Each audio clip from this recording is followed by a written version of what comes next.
So if you wanted to make those representations, they should have been submitted prior to today's hearing, because the members can only take into consideration the evidence they've got.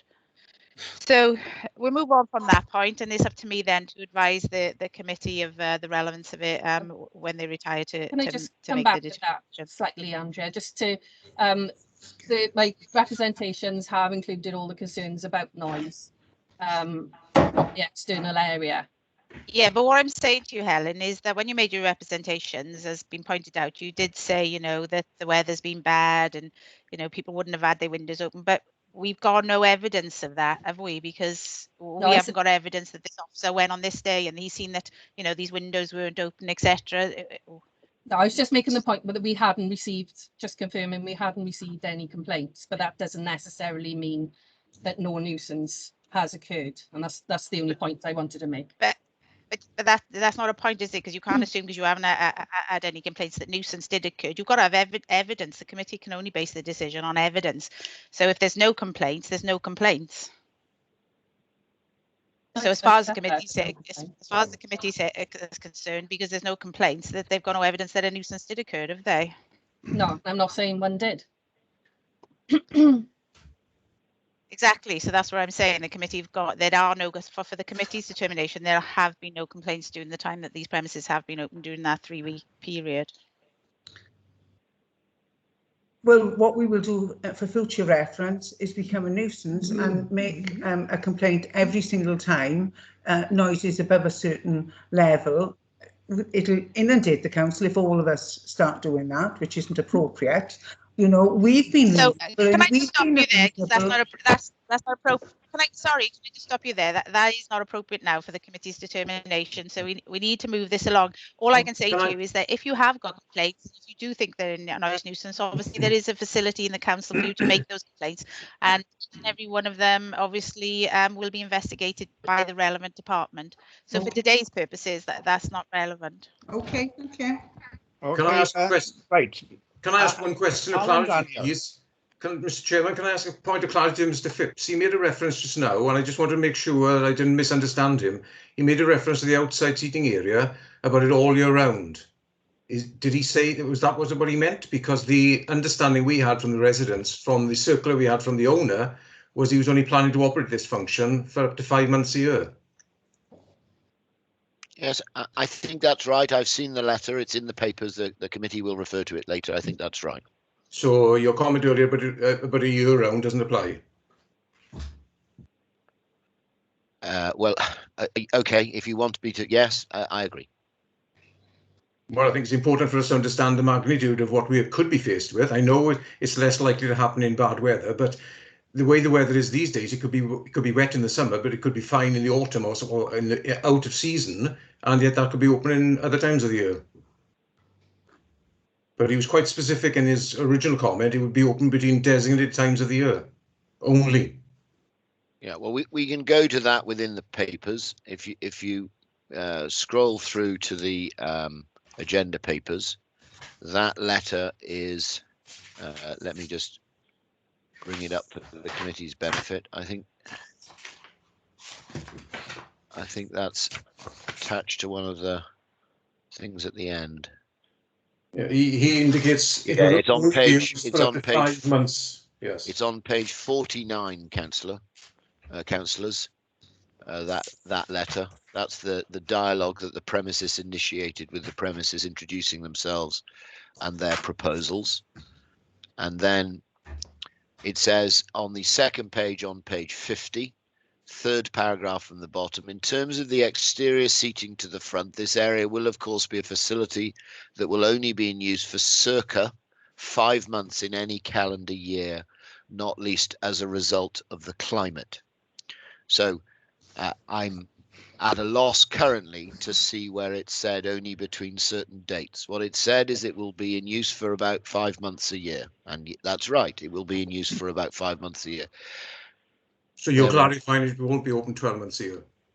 No, it's exactly as per the letter. As you just brought said to the earlier, committee's attention, it says it will be in use for circa 5 months in any calendar year.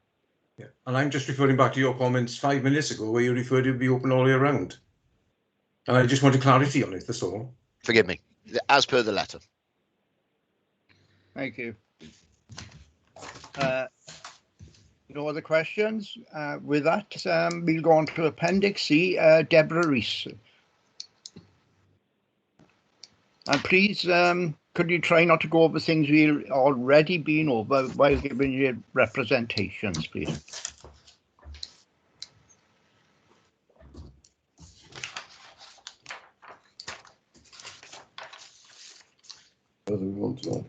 Sorry, it's Deborah here.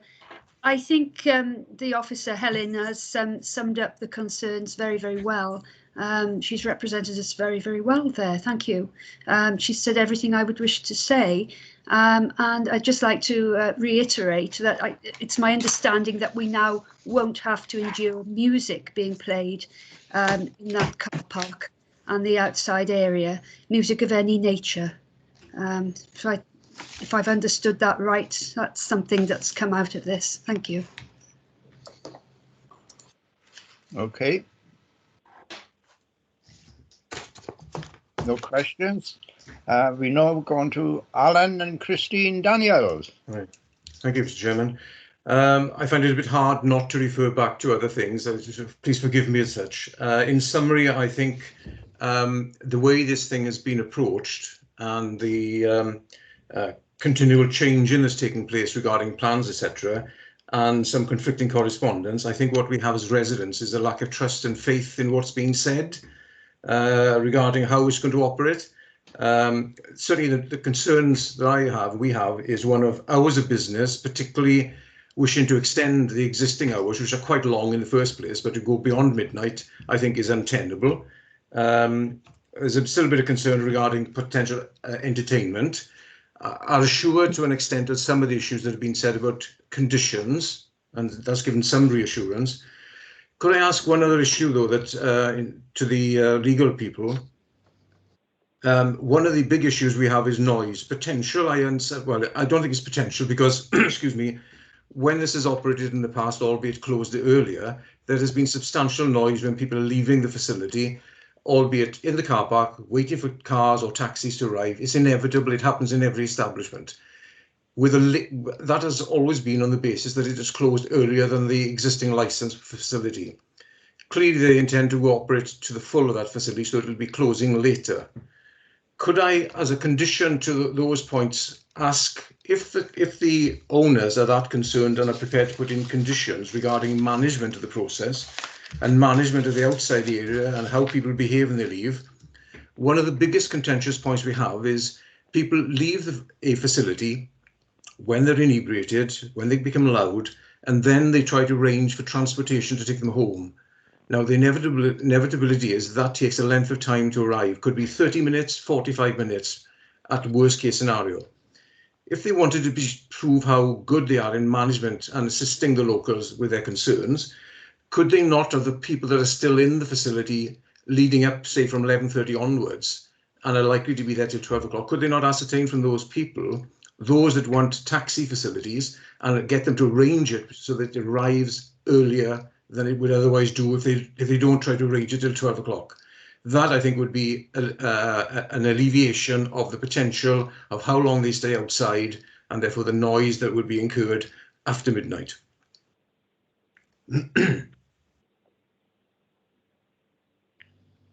Who's answering that? I don't know what the response would be from the legal representative as to whether that's a feasible option. But if they're serious about how they're going to manage the noise element and the outside area of the facility, that would seem to be not an unsurmountable problem. Because if he says not a large number of people will still be there leading up to midnight, it wouldn't be that much of a problem to ascertain beforehand and make arrangements for taxis to be there as close to 12 o'clock as possible. Or hopefully not 12:30 if possible. So yes, I mean, obviously it's not a time for questions of the applicant. It's the respondent resident's case that's being made. So I wasn't answering, not to be awkward. I wasn't answering because I shouldn't be answering. I appreciate that. But I don't have any objection to the points that are made. It's something I can't imagine we'd have any resistance to that. I mean, the only thing that I'm minded to say, which is an observation about modern life, which, you know, I don't want this hearing to become too philosophical, but you know, Uber and or minicab firms all have sort of ordering apps and that type of thing. Everybody's got a mobile phone these days. As much as I could offer to have details about designated taxi firms, recommended minicab firms that we could offer to book those for any customer that we could factor in, and we could put on our, you know, we could put in our premises, if you need a taxi, just ask, and all of that, which is just good management, which we'd happily do. I mean, there's no objection to any of that, but actually people tend to use their own stuff. But of course, you don't have bibbing horns these days. People get a response, your taxi's arrived, they get a text message, all that sort of thing. So I don't think there's any objection to it, but I respectfully not sure how you quite translate that into a license condition. No, I think a lot of it is up to the individuals. But as the customers arrive, then they should. I'd have thought they'd been booking a taxi anyway on their arrival for the return. So, well, unfortunately, Mr. Chairman, that the reality and evidence, which the lady was referring to earlier, the evidence of this particular facility is such in the past, when they used to close earlier than they're proposing now, is that is far from the case. People are out in the car park for 30 to 45 minutes, and the noise is quite considerable.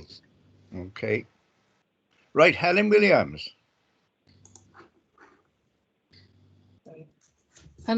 Just correct me if I'm wrong, but I've had a look at the current license, and I think the 30 minutes winding up time is already allowed on there. It's already conditioned. So correct me if I'm wrong, Yvonne. Is that right?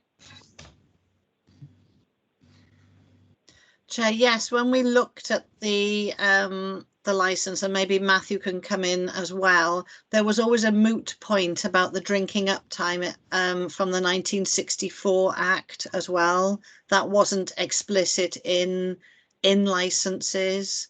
So on this particular license, it actually is showing, but it was applied for, if that makes sense. So perhaps we could come to some understanding of the application and what license was actually looked at when it was prepared, so that we're in no doubt about what's been applied for. Can I answer it in this way, which isn't necessarily to answer the question directly, but it might be the best answer, is that if you're saying that your interpretation of the existing license is that it's already on there, then I'm happy to withdraw this part of it, because self-evidently we don't need it. If conversely your view is it's not on there, then we do. If it's about the embedded permissions that were carried over from the old legislation, then it's fair to say, and the residents should know this, that the permission wouldn't have been for 30 minutes. It would have been for 20, I suspect. And so we are on that. If that's the option, then we are applying for an extra 10. If that makes sense. I mean, I've got the license. If you forgive me, you've probably got it in front of you, Yvonne. But if I just dig the license out, we could probably work it out quite quickly. Or forgive me, we don't need to suspend the proceedings. Let me have a look at that whilst we carry on. I can do that in the background with my camera off, and then I'll come back to you on that point to give you a view, if that helps. Thank you. Councillor Julia Williams. Thank you, Chair. I'm just going back a few minutes to something Mr. Rees said about people finishing their meal, had a few drinks, etc., going outside late at night or any time really, and ringing for a taxi and having to wait. Should this licence be granted, then, as you say, Mr. Rees, perhaps a little sign inside the lobby saying, please ring and wait for a taxi, please, and wait for the taxi in the lobby until your taxi arrives. Then they can laugh and joke as much as they like without you as residents being able to hear anything. So that would be a good idea, don't you agree? If I was Mr. Rees? referring to my comment, yes, the name is Danielsbury, not Rees, but I appreciate No, the point you the other chap, Sorry, Mr. Rees. I appreciate the point you're making, but Didn't Mr. I Rees think say that so? I think that would be a fine idea, providing the premises are allowing them to stay inside while they wait for the taxis. The staff will still be Yes. there because they still have clearing up to do, but whether they will allow it, I don't know. It hasn't happened in the past. I'm sorry, I thought it was Mr. Rees that, that asked that But question. I would be quite happy with that. At least the noise would be contained within the building, but that would have to be up to the owners to agree that. Yes, yes. Thank you. Thank you. Yvonne Richlow. Sorry, forgive me interrupting, Chair. Yeah. Sorry, not wanting to be rude, but just to box off this point about the 30 minutes, I can send your legal officer the existing license, but having just looked at it, although the hours listed on the license go to 12 midnight, there's a sentence in the license underneath the hours, which I've just sent through to Yvonne, which reads, as above, plus 30 minutes winding down time. So inadvertently, the applicant here has asked for something that they've already got, clearly. And so although it won't be any comfort to the residents, because I know this was a point of anxiety, actually, we don't need to proceed with that part today because it's already there. So if that just may make it a simpler decision when you come to retire. Thank you. Can we as residents then, having not been made aware of this licensing hours since how many years it's been there, actually object to that, ask if they can actually rescind that and back to 11:30 finish and the half hour? No, but basically, no, the committee have got no power to do that. I mean, this is horrendous. This has not been applied since 1991. They've never closed this late in the time it's been open. Horrendous. A premises is sorry, Mr. Phipps. A premises is entitled to open in accordance with their license, and as long as they operate in accordance with their license, they're operating within the law. So the committee haven't got any powers to change that unless it's a review or the applicant make an application for the hours to be changed on their license. Could one tell me when the license was actually taken out then, please? What year? Yvonne, that'd be for you. I can't go back beyond 2005 when the new legislation came into force, but at that point the license was transferred over to the local authority, whereas before the power to grant licenses rested with the magistrate. So it's obviously the residents know about how long the premises has been there. I can't give you a specific answer of how long they've held a license to sell alcohol. No, I was more concerned about the time. Perhaps Mr. Phipps can, if he has the copy of the license, he would be able to see on that what year it was taken out. So yes, so annoyingly, actually, it doesn't actually have it. I'm looking at it right now. It doesn't actually have a date on it. I'm afraid. It's a sort of template form I've got rather than the actual original license. I think it must have been an emailable copy. But can I just make this small point? First of all, we'll withdraw the request for the extra 30 minutes because we're not seeking an extra 30 minutes. So hopefully that meets some of the residents' concern. But the second point, just to say, is that we have a permission doesn't oblige us to utilize it. If this premises has a permission till midnight, 7 days a week, self-evidently, as you yourself have witnessed, it hasn't traded that period at, as far as I can see, any time in the last 20 years. There's no obligation to trade the hours that you have. That's, if I may say, that's part of the problem that we've got between us at the moment, is there's a presumption that we're bound to utilize every last inch of the permission, and obviously that's not our view. Anyway, I hope that helps. I'm sure Yvonne will correct me if I've read the license wrong. I can confirm that. Sorry, Chair, that is the version that we have. But I can also confirm that the public notice included the hours, so that it's not that anything has been withheld in this particular case. Thank you, Yvonne. What public notice would that have been, please, if I may ask? The normal customary routes? The regulations require the applicant to place a notice on site and in a newspaper circulating in the area, and the local authority is also obliged to place a notice of applications on its website. That's the point I was making, because certainly in the time that's been open, whilst we wouldn't have looked at anything, and I don't know, I was trying to trace back how long that license has been taken out. There's been no evidence of anything being displayed in the local window that would suggest there's been an application to change the licensing hours that we local residents have seen. Sorry, Mr. Daniels.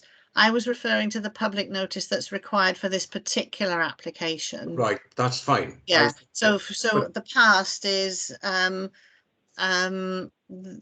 there are specific requirements to display the license, but that does not include public notice of it. In the old days, they used to have a license pursuant to sell intoxicating liquor above the door, but there was never any timings required. So basically, there was no way the local residents would have known, unless they actually went on the Bridgend website or happened to see a certain newspaper, as to any proposed change to the licensing hours that took place for the current licensing hours. Mr.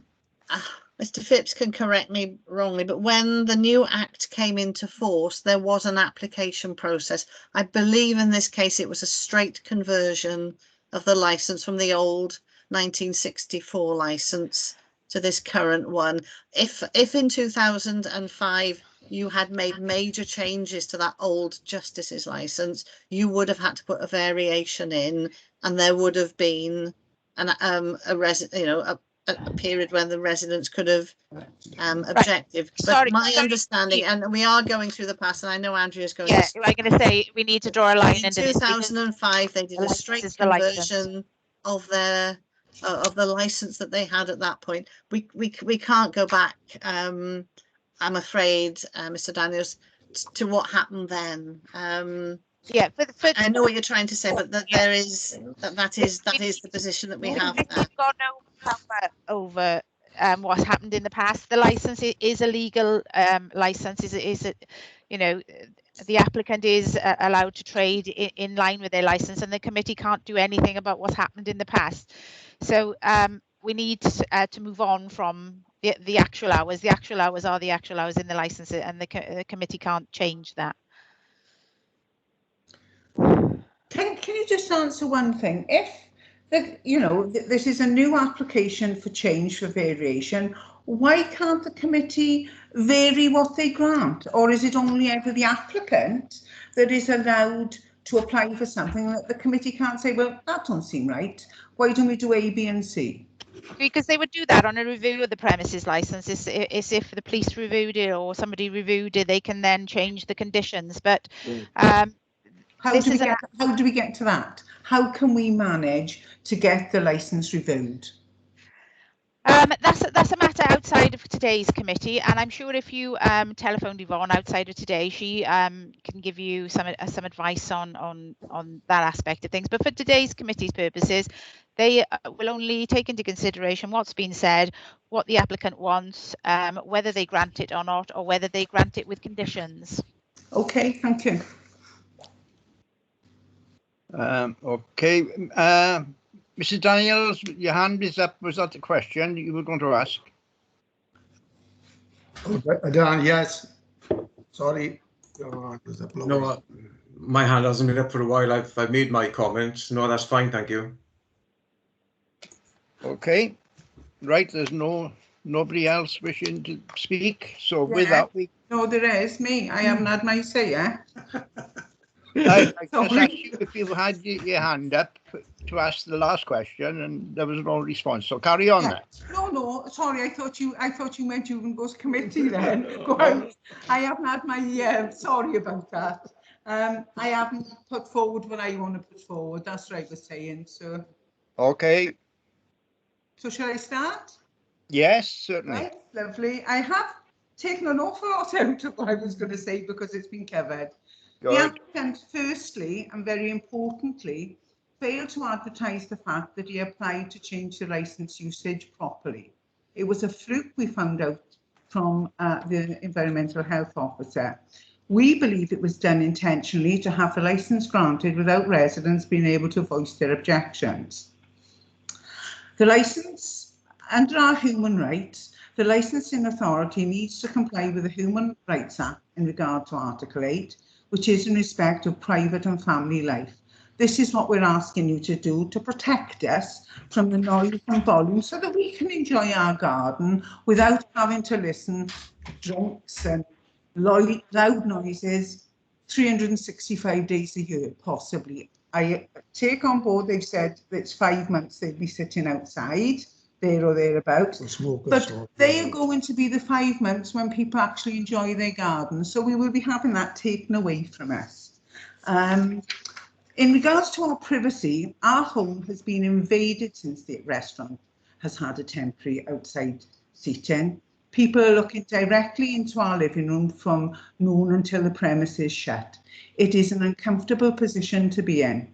There is nothing in place to stop this from happening, and it is violating our right to privacy.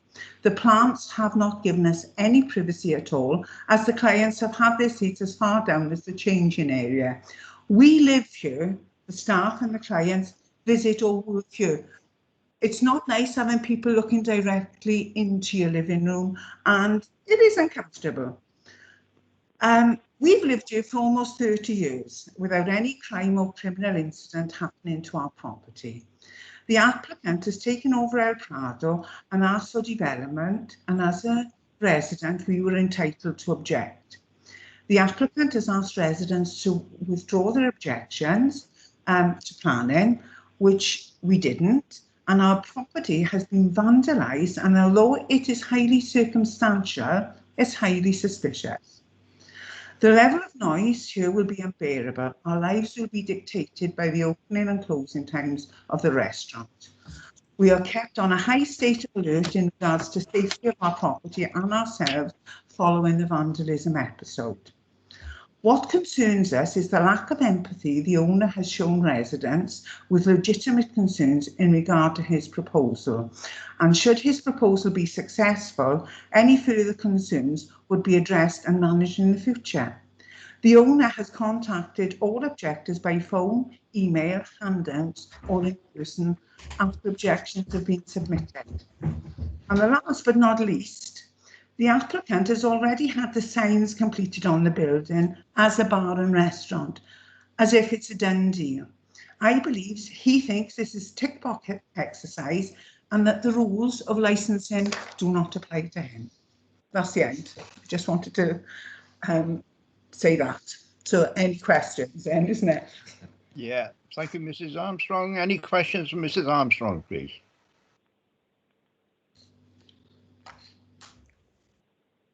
No? No. Thank you. Andrea, do we go into recap now? Summing up? Yes, if questions are finished and everyone's finished with their representations, yeah, you can go to the summing up. Okay, Mr. Phipps, would you like to sum up on behalf of the applicant, please? Sorry, Chair, I think I might have got another question. Oh, sorry, Mr. Phipps. No, no problem. Apologies. Actually, the question might be for you, actually. You suggest to add a condition that the operation of external areas will cease at 10 o'clock daily. So does that mean, it's probably a really stupid question, but does that mean you stop eating and drinking outside at 10 o'clock? And how will this be policed, if you like, for want of a better word? Yes, Councillor. So two answers to that. What we've suggested, although we originally asked for 10 o'clock, we've actually conceded 9:30 at the front to try and accommodate the concerns. And there were in my conditions, which I think the legal officer will be able to show you the detail of when you come to retire.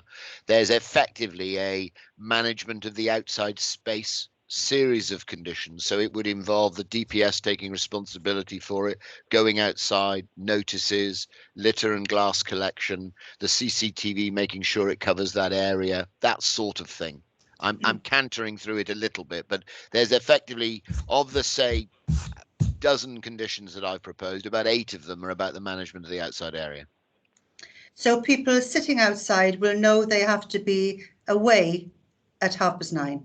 Yes, and we will inevitably be messaging that to all of our customers all of the time, because the one thing we can't have, and I appreciate it's not a licensing issue, we can't have customer dissatisfaction.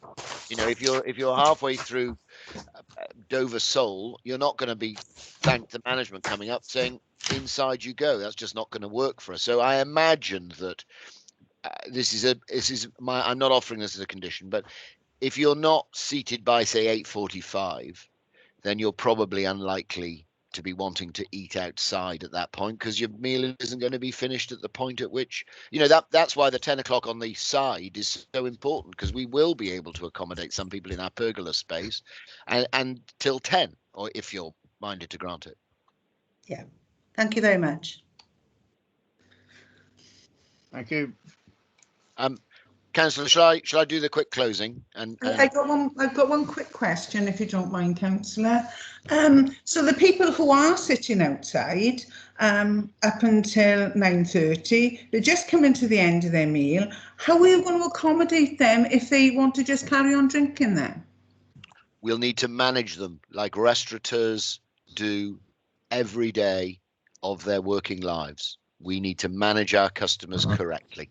Can you tell us how you're going to do it? As professionally as we do in our other premises. That's not answering the question. I'm afraid it is. How we manage our customers, how we design the architecture of is our business. I'm sorry, but we're respectful of the fact that the licensing objectives need to be considered by committee. But how we specifically choose to engage with our customers, we're not here for that. I'm sorry, but that's for us. But it does impact on us, doesn't it? If we do it badly, it does. Yeah. Absolutely. Yeah. And it has to date. No. Okay, Chair, can we move then to the closing representations, please? Yeah. Carry on, Mr. Phipps. So thank you. I'll do my best to be quick. I will be. So just in terms of what's being applied for and how that reflects on the applicants, because really it seems to me is the substance of what's being said by some of the residents is that there's a lack of trust and belief in the professionalism of the operation. So we've withdrawn the proposal to have any music at all. We would have liked to have had ambient background music outside. We've said we won't do that at all. And to be fair to residents, obviously that's been warmly received. Think about what that says about us. We haven't just ploughed on regardless. We wanted 50 people outside. The current regulation is we have as many as we like outside. We've restricted that to 30. Criticised for the change in plan, but I'm afraid that's not a criticism I accept. Perfectly legitimate for us to diminish the offer in line with the representations that have been received. We've withdrawn the 30 minutes part for the drinking up time because it appears to have been applied for in error, and I apologise that caused any concern, but that we have had the permission the whole time and that was a source of concern does say, I'm afraid, something about the extent of what I'd call the sensitivity of the concerns articulated. I called it a doomsday scenario. I mean, that's probably a bit strong at my end as well. I'd accept that. But you have had presented a worst case scenario. And that's simply not a fair and objective way to hear it. And I'm sorry to say, but we know each other well enough, I can say this, and that extends to Helen just as much as it does the residents. Her question of me after my initial commentary was, what's the guarantee? As though guarantee had anything to do with this. And when she was, and I'm sorry to be so bold about this, but it seems to me is the perfect window into the soul of the objectors. When she sought to marginalize the fact that we've traded like this with a lack of complaint, there was reference, I appreciate your legal officer's point about it being unsubstantiated, non-evidence and not part of the representation. But even if you let all that roll, because you can't unhear it, it was about the weather, about them not being in operating capacity, about residents having their windows closed, about rain and all of that goes with that. But nobody from the residential or the